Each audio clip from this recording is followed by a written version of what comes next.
Yang kedua, ada yang disebut dengan al-manhaj al-qiyasi al-ijtihadi. Al-manhaj al-qiyasi al-ijtihadi, yaitu wa huwa yastanidu ila khasaisi kulli minal makki wal madani, yaitu metodologi mengetahui makki dan madani yang disandarkan kepada kekhususan tentang ayat-ayat atau surat-surat makkiyah dan madaniyah. Jadi ayat makkiyah atau ayat madaniyah atau surat makkiyah atau surat madaniyah ini punya kekhususan tersendiri, ya. Yang kekhususan ini itu insya Allah nanti akan kita pelajari, kita bahas, sehingga walaupun kita tidak mengetahui periwayatannya dari para sahabat atau dari para tabi'in, masih ada manhaj yang kedua yang akan menginformasikan kepada kita tanda-tandanya, apakah ayat ini termasuk ayat makkiyah atau termasuk ayat madaniyah, ya. Jadi ini tidak berdasarkan riwayat, akan tetapi berdasarkan pengamatan, analisa, juga penelitian terhadap tanda-tanda ayat-ayat makkiyah dan ayat-ayat madaniyah. Kemudian apabila ada surat makkiyah, ayat yang mengandung tabiat sifat ayat-ayat makkiyah, maka dipastikan ayat tersebut adalah ayat makkiyah. Apabila ada ayat yang mengandung karakteristik dan sifat-sifat ayat-ayat madaniyah, maka dipastikan juga ayat ini adalah ayat-ayat madaniyah. Oleh karena itu Al-Imam Al-Ja'bari, beliau menuturkan rima'rifati al-makki wal madani tariqon. Kata beliau, untuk mengetahui ilmu makki dan madani itu ada dua jalan. Yang pertama simai, yang kedua qiyasi. Ini bisa dicek di dalam kitab Al-Itqan fi Ulumil Quran, ya. Atau di dalam bahasa yang lebih sederhana lagi, bahwa as-simai ya'tamidu ala nakli. Metodologi simai atau metodologi riwayat ini bertumpu kepada riwayat-riwayat yang sahih dari para sahabat, juga dari para tabi'in. Sedangkan metodologi qiyasi ya'tamidu alal akli, ini bertumpu sepenuhnya terhadap analisa, pengamatan, dan kemampuan akal untuk menyimpulkannya atau untuk menentukannya, ya. Juga para ulama mereka menuturkan wan naqlu wal aqlu huma tariqan lima'rifati al-makki wal madani. Atau di dalam ungkapan yang lain, al-aqlu wan naqlu huma tariqan lima'rifati al-makki wal madani. Jadi akal dan nas ini adalah dua metode yang dikokohkan oleh para ulama untuk bisa mengetahui atau memahami ilmu makki dan madani. Berbeda dengan ilmu asbabun nuzul. Asbabun nuzul tidak ada sedikit pun ruang untuk apa? Untuk akal di dalam mengetahuinya, ya. Itu murni semuanya adalah periwayatan dari para sahabat radhiyallahu anhum. Adapun untuk makki dan madani, maka pengetahuan ini semuanya bisa dicapai dengan menggunakan riwayat, juga bisa dicapai dan diketahui dengan menggunakan akal. Tapi tentunya yang paling kokoh adalah riwayatnya aja, kemudian pendekatan akal juga masuk, atau metode simainya masuk, kemudian metode kiasinya juga masuk. Rekan-rekan yang dimuliakan Allah Subhanahu wa taala, kemudian berikutnya kita akan mencoba masuk kepada bahasan bagaimana kita menentukan bahwa ayat ini adalah makkiyah atau madaniyah. Atau di dalam bahasa yang lebih ringkas lagi, yang lebih sederhana lagi, ya, batas definisi suatu ayat dinamakan makkiyah atau madaniyah itu seperti apa standarnya. Ya. Para ulama di dalam persoalan ini, mereka ada 3 pendapat di dalam penentuan istilah makkiyah dan madaniyah. Apakah ayat makkiyah itu adalah ayat yang diturunkan tempatnya di Makkah? Apakah ayat madaniyah itu ayat yang tempatnya diturunkan ketika Rasul berada di Madinah? Atau sebetulnya ayat makkiyah itu adalah ayat yang diturunkan ketika Rasulullah belum melakukan hijrah ke Madinah? Dan ayat madaniyah adalah ayat yang diturunkan ketika Rasulullah telah melakukan hijrah ke Madinah. Atau bahkan juga mungkin yang dimaksud dengan ayat makkiyah adalah ayat yang topik atau khitab pembicaraannya kepada penduduk ahli Makkah, sedangkan ayat madaniyah adalah ayat yang khitab atau topik pembicaraannya adalah kepada ahli Madinah.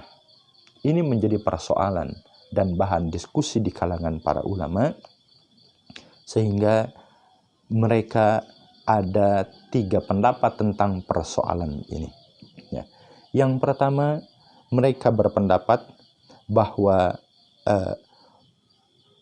makkiyah dan madaniyah itu adalah berdasarkan i'tibarul mukhatab, yaitu dilihat dari siapa objek yang diajak bicara oleh Al-Quran. Pal makki maka khitoban li ahli Makkah. Adapun yang disebut dengan ayat makkiyah, kata mereka, adalah ayat yang khitab topik pembicaraannya adalah untuk para penduduk Makkah. Wal madani maka khitoban li ahlil Madinah, apabila ayat atau topik pembicaraan tersebut adalah untuk penduduk ahli Madinah. Ya, jadi pendapat yang pertama ini lebih mengacu kepada siapa yang diajak ngobrolnya. Kalau yang diajak ngobrol oleh Al-Quran, dipanggil, diseru, kemudian dibicarakan oleh ayat tersebut adalah orang-orang Makkah, maka ayat itu dinamakan dengan ayat makkiyah. Kalau taufik pembicaraannya fokus kepada orang-orang Madinah, maka ayat-ayat ini dinamakan dengan ayat-ayat madaniyah. Ya. Tetapi nanti menjadi muncul persoalan ketika ternyata di dalam ayat tersebut adalah ada yang terbalik. Seperti misalkan ya ayuhan nas, disebutkan oleh mereka bahwa ayat-ayat yang mengandung ya ayuhan nas itu pasti adalah makkiyah, ya. Sedangkan ya ayyuhalladzina amanu itu adalah madaniyah, ya. Padahal sebetulnya tidak semuanya begitu. Apabila kita memperhatikan dengan benar-benar memperhatikan ayat-ayat yang di dalam Al-Quran, akan banyak kita dapatkan surat di dalam Al-Quran yang di dalam topik pembicaraannya tercampur, ya. Seperti misalkan surat Al-Baqarah ini diturunkan di Madinah, tetapi di dalamnya ada dan didapatkan beberapa ayat tentang ya ayyuhan nasu ubudu rabbakumul ladzi khalaqakum walladzina min qablikum la'allakum tattaqun. Ya, ini surat Al-Baqarah, suratnya Madinah, tetapi ada ya ayuhan nas. Ya. Juga ya ayuhan nasu kulu mimma fil ardi halalan thayyiba wala tattabi'u khutuwati syaiton innahu lakum aduwwum mubin. Ini juga disebutkan di dalam surat Al-Baqarah. Juga surat An-Nisa ini termasuk Madaniyah, ya. Tetapi awal ayatnya justru adalah ya ayyuhan nasu taqu rabbakumul ladzi khalaqakum min nafsin wahidah. Ya. Awalnya adalah ya ayyuhan nas, yang ya ayyuhan nas menurut para ulama-ulama ini adalah ciri dari ciri-ciri ayat Madaniyah. Wa suratul haji makiyah, suratul hajj juga ini termasuk makiyah. Wa fiha, sedangkan di dalamnya ada kalimat ayat ya ayyuhalladzina amanu ruk'u wasjudu wa'budu rabbakum waf'alul khaira la'allakum tuflihun. Ini surat Al-Hajj ayat 77. Ya ayyuhalladzina amanu, kita ketahui bersama ini adalah topik pembicaraan ayat-ayat Madaniyah, ya. Oleh karena itu para ulama mereka menyimpulkan pendapat yang menyatakan bahwa penentuan Makkiyah dan Madaniyah ini disandarkan kepada objek yang diajak bicara, ini kurang tepat, ya. Pendapat yang kedua yaitu pendapat yang mereka menyampaikan bahwa mengetahui Makki dan Madani adalah dengan cara bahwa ayat Makki atau surat Makki manuzila bi Makkah wa ma jawaroha kamina wa Arafat wal Hudaybiyah. Kata mereka bahwa yang disebut dengan ayat Makki atau surat Makki adalah ayat atau surat yang diturunkan di Makkah wa ma jawaroha, dan di daerah-daerah sekitarnya, kamina wa Arafah wal Hudaybiyah. Jadi ayat yang diturunkan tempatnya di Makkah, maka ayat itu disebut dengan ayat Makkiyah, atau tempat-tempat yang berdampingan atau dekat dengan Makkah, seperti Mina, Arafah, Hudaybiyah, dan tempat-tempat yang lain. Maka ayat atau surat tersebut disebutkan sebagai ayat atau surat Makkiyah. Wal Madani, sedangkan ayat atau surat Madaniyah manuzila bil Madinah wa majawaroha, yaitu ayat atau surat yang diturunkan di Madinah wa majawaroha, dan daerah-daerah sekitarnya, ka Uhud wa Quba, ya, dan daerah-daerah yang lainnya. Ayat Madani, kata mereka, adalah ayat yang diturunkan tempatnya di Madinah atau daerah-daerah yang ada di sekitaran Madinah, seperti Uhud, Quba, kemudian daerah-daerah yang lainnya. Rekan-rekan yang dimuliakan Allah Subhanahu wa Ta'ala, bagaimana kira-kira pendapat yang kedua ini? Ya, para ulama mereka menyampaikan tentang persoalan ini, wa yatarattab ala hadza ra'yi adamu sanaiyati al-qismah wa hasruha pama nazala bil aspar au bitabuk au bi baitil maqdis au bil amakin al ukhra khariju Makkah wal Madinah la yadhul tahta al qismah. Ya, ini komentar-komentar dari para ulama tentang persoalan ini, ya. Yaitu kata mereka, teori pendapat yang kedua ini juga mempunyai kelemahan. Di antara kelemahannya, pembagian tentang Makki dan Madani ketika didasarkan kepada tempat ini pun memiliki banyak kelemahan. Ya, ketika Makki dipahami dengan ayat yang diturunkan di Makkah atau daerah sekitarnya, dan Madani adalah ayat yang diturunkan di Madinah dan daerah sekitarnya, Maka bagaimana dengan ayat atau surat yang diturunkan tidak di Makkah, juga tidak di Madinah, atau tidak di daerah sekitar Makkah, juga tidak di daerah sekitar Madinah, atau diturunkan ketika Safar, atau diturunkan di Tabuk, atau di Baitul Maqdis, au bil amakin al-ukhra khariju Makkah wal Madinah, atau di tempat-tempat yang lain di luar Makkah dan Madinah, maka kira-kira ayat-ayat itu akan disebut apa? Apakah disebut Tabuki, atau disebut Maqdisi, atau disebut Safari? Tentunya tidak seperti itu, ya, karena pembagiannya hanya dua, yaitu Makki wal Madani, ayat Makkiyah dan ayat Madaniyah. Oleh karena itu pendapat ini juga kurang kuat atau tidak bisa dikokohkan. Seperti misalkan Pasuratul Fath nuzila bisafar, ya, surat Al-Fatah ini diturunkan ketika berada dalam kondisi keadaan safar atau di perjalanan, ya. Jadi Rasul tidak di Makkah, juga tidak di Madinah. Akan tetapi Rasulullah sedang melakukan safar dengan para sahabat, ya. Wa qauluhu ta'ala fi surati Taubah, juga firman Allah Ta'ala dalam surat Taubah, lau kana 'aradan qariban wa safaran qasida lattaba'uka nuzilat bitabuk. Ayat ini diturunkan di mana? Di Tabuk.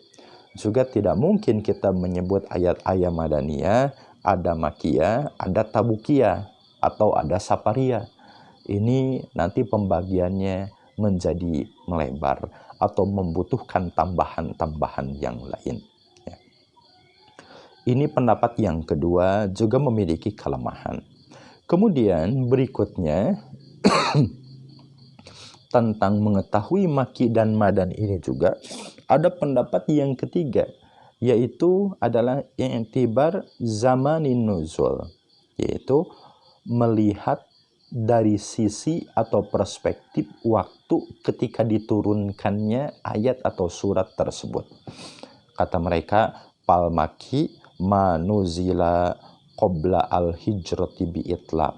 Yang dimaksud dengan ayat Makkiyah adalah ayat atau surat yang diturunkan sebelum hijrah bi'itlaqin secara umum. Wa in kana bi ghairi Makkah, walaupun ayat tersebut turun bukan di Mekah, ya.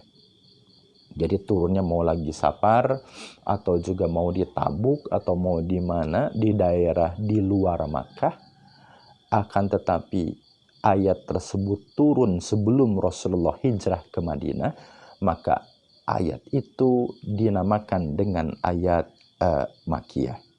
Wal Madani ma nuzila ba'dal hijrati bi'itlaq, yang dinamakan dengan Madani adalah ayat yang diturunkan setelah hijrah bi'itlaq secara umum. Wa in kana bi ghairi al-Madinah, walaupun ayat tersebut tidak diturunkan di kota Madinah. Ringkasnya, pamanuzila ba'dal hijrati, semua ayat yang diturunkan setelah Rasulullah hijrah, maka ayat atau surat tersebut dinamakan dengan ayat atau surat Madaniyah. Walau di Makkah, walaupun ayat itu diturunkan di Makkah. Atau juga di dalam ungkapan yang lebih sederhana bisa kita sampaikan bahwa Makki dan Madani menurut pendapat yang ketiga ini adalah standarnya menggunakan standar fase hijrahnya Rasulullah ke Madinah. Ayat yang diturunkan sebelum hijrah atau surat yang diturunkan sebelum hijrah, maka ayat atau surat ini adalah termasuk ayat dan surat Makkiyah. Ayat atau surat yang diturunkan setelah Rasulullah hijrah, maka ayat atau surat ini adalah ayat dan surat Madaniyah. Ini pendapat yang paling kuat di kalangan para ulama ulumul Quran terkait dengan batas penentuan suatu ayat dinamakan ayat makiyah atau juga dinamakan dengan ayat madaniyah. Ya. Jadi kalau diringkaskan dari bahasan kajian kita barusan, bahwa mengetahui ilmu maki dan madani itu ada dua pendekatan. Yang pertama pendekatan simai, yang kedua pendekatan akli.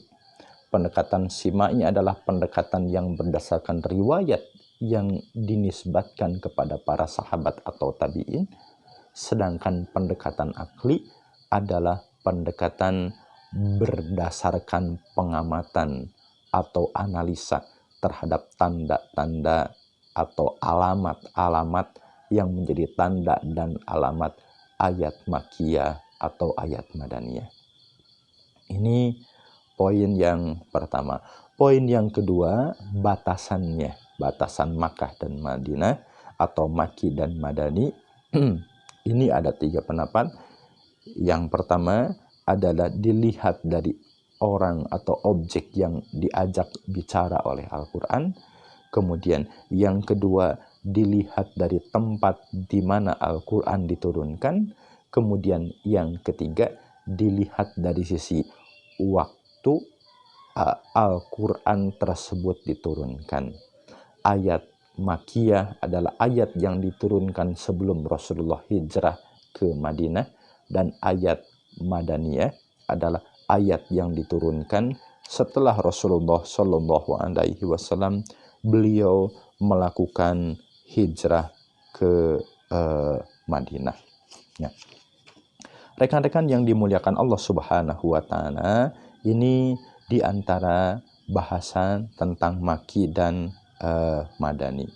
Insya Allah mudah-mudahan di pertemuan-pertemuan berikutnya kita akan mencoba membahas tentang mumayyazat al-Makki wal Madani, atau tanda-tanda atau alamat-alamat dari sisi topik, dari sisi tema suatu ayat dinamakan dengan ayat Makiyah, atau suatu surat dinamakan dengan surat Makiyah atau surat Madaniyah. Ini juga nanti yang menjadi acuan atau rujukan untuk supaya kita bisa menentukan dari sisi pendekatan kiasi atau pendekatan analisa pengamatan dengan menggunakan akal, kemudian bisa menyimpulkan bahwa ayat ini termasuk ayat Makiyah atau Madaniyah. Itu saja dulu barangkali yang dapat disampaikan pada kesempatan kali ini. Mudah-mudahan ini menjadi tambahan informasi, tambahan ilmu bagi kita semua. Rabbana la tuzigh qulubana ba'da iz hadaitana wa hab lana min ladunka rahmah innaka antal wahhab. Aqulu qawli hadza wa astaghfirullah li wa lakum. Assalamualaikum warahmatullahi wabarakatuh.